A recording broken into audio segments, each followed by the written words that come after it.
So let's go over the 3 right-hand rules that we have for this class so far. The first one is the right-hand rule for cross products. So that's A cross B equals C, and that equals the magnitude of A times the magnitude of B times the sine of the angle between the 2 vectors. And examples of this cross product would be things like the force for a moving charge in a magnetic field. F equals Q times the velocity cross the magnetic field, and torque, which is R cross F. So to do the right-hand rule for cross product, you point your fingers in the direction of the first vector. So here I would point them in the direction of A. And then we want to rotate our hand so that our fingers can curl towards B. So if I put my hand like this, to curl my fingers towards B, I have to rotate my hand this way so that I can go like this. And then your thumb points in the direction of C.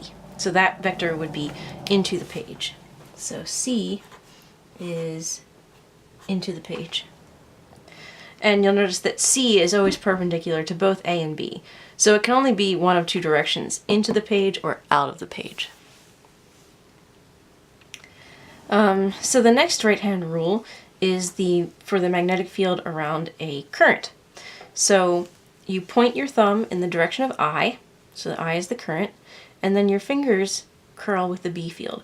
So if my current's going this way, my fingers are curling around like this, so the magnetic field lines go around the wire in this direction. If my current is into the page, point my thumb in the direction of I and my fingers curl in the direction of B.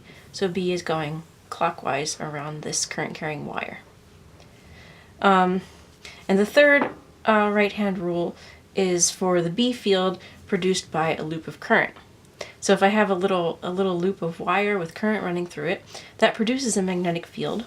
And the way we figure out the direction of that magnetic field is by curling our fingers with the current, and our thumb tells us which way B is pointing when it goes through the middle of the loop.